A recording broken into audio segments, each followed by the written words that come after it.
All right, guys, we got some major breaking news here in the Israel-Hamas-Gaza war, which the U.S. and Hezbollah are largely in here. In fact, take a look at this. Israel strikes Hezbollah, targets in tense exchange on Lebanon border. And as Hezbollah gets attacked and attacks more and more so, this just means that their 100,000 troops gets drawn more so into the fray. Yeah, the Israeli military exchanged fire with Hezbollah militants on Saturday as skirmishes with the group continue at the Lebanon-Israeli border. Hezbollah, backed by Iran, Israel launched airstrikes on multiple Hezbollah positions near the Lebanese border as the Iran-backed militant group launched rockets towards Israeli targets. Hezbollah has repeatedly threatened escalation amid Israel's war with Hamas, an ally of the group, saying, quote, "What the Israelis do to Lebanon will also determine how we act." The leader, Hassan Nasrallah, said on Friday, quote, "All options are on the table on the Lebanese front." Hezbollah said in a statement that its fighters attacked at least 6 Israeli posts along the border, saying that direct hits were scored and technical equipment was destroyed. And really the war coming here at home in the U.S. here as well. First, well, I'll get to this here in a second. The U.S. here calls for violence here in the U.S. against Jews, rock D.C., amid massive pro-Palestinian protest. Anti-Semitic graffiti calls for death to Israel was discovered as thousands of pro-Palestinian protesters descended on Washington, D.C. here today, which is very disturbing. You guys can let me know your thoughts here on this. Also, we've now had at least 28 times U.S. troops in the Middle East, in Iraq and Syria. U.S. military bases have been attacked. This is not even counting the times that they have shot down missiles and drone attacks more than a mile away. 28 times. So U.S. troops are being attacked almost on a daily basis, if not more than a daily basis. Also very disturbing. This comes as Israel resists U.S. pressure and calls from President Biden to pause the war, to allow more aid to Gaza and to get hostages, because they want to get hostages back first. We've only seen, I believe, 4 hostages come out, and Hamas has not sent any out since then. Take a listen here to what Secretary of State Antony Blinken just said about what a ceasefire would do. Let me know your thoughts on this. Secretary Blinken, how do you respond to the calls from your allies here for a ceasefire? And are you hearing, are you finding receptive ears for your calls to talk about Gaza after Hamas? Thanks. Simon, thanks very much for the question. It's our view that a ceasefire now would simply leave Hamas in place, able to regroup and repeat what it did on October 7th.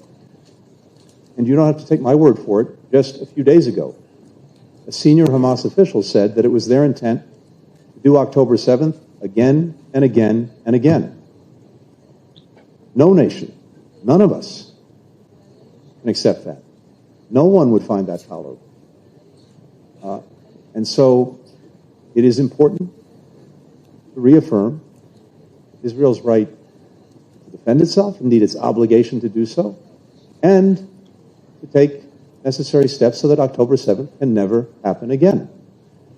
But it's also very important the way Israel does that. And that's what we've talked to the Israeli government about, with taking every possible measure to protect human life, to prevent civilian casualties, as well as to ensure that those who are in need have the assistance that they need. To that end, I think we all share deep concern about the plight of civilians in Gaza, men, women, and children who need most essential things to get by. We've worked very hard to make sure that that assistance can flow to them. But it's also one of the reasons why humanitarian pause would be so important, to make sure that we can maximize the assistance getting to Palestinians, that we can make sure that people can move about safely, that they can get to places where they're safe, and that, again, we can make sure that not only is aid flowing in, but those who are responsible for distributing it get in, the right structures can be built to make sure that people can benefit from it. So we're focused on this, and we'll continue the work that we're doing together with our partners to make sure that that assistance can get there.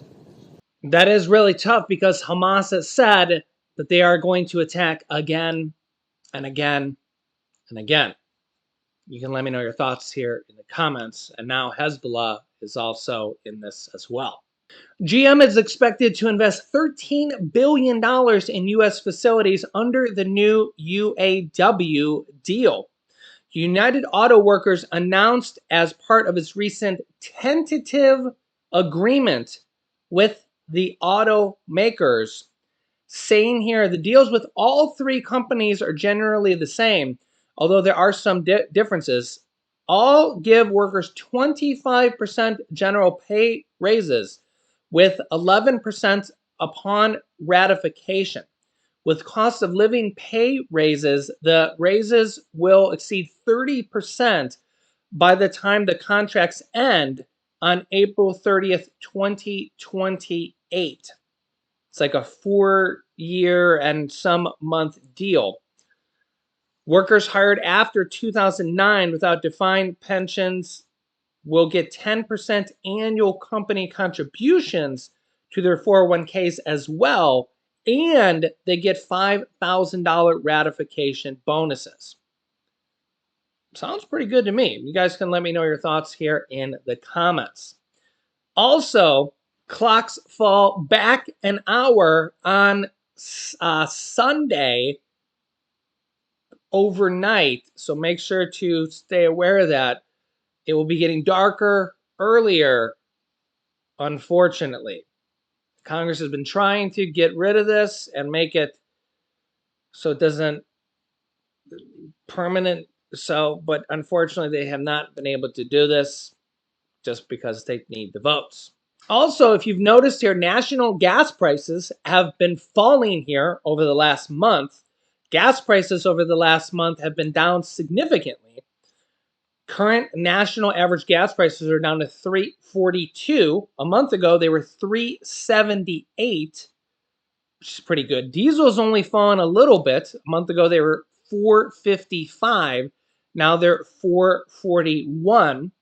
So about 14 cents there, where regular gas has fallen more like 35 cents.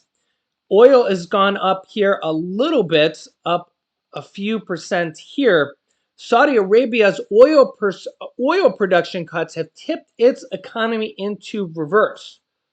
So we're seeing that maybe they have tried to cut production too much, and now them not pumping out as much oil, trying to keep oil prices high, have actually hurt them too much because they're not selling as much.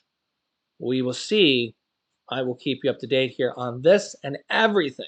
So thank you so much for liking, sharing these videos. If you haven't yet, make sure to subscribe down below so you don't miss out on any new videos that come out here every day at 8 p.m. Eastern Standard Time for the time being. I'm just testing out videos here every day at only 8 p.m. for the time being. Let me know your thoughts here, so make sure to tune in every day at that time. Click here to see more attacks vowed on Americans.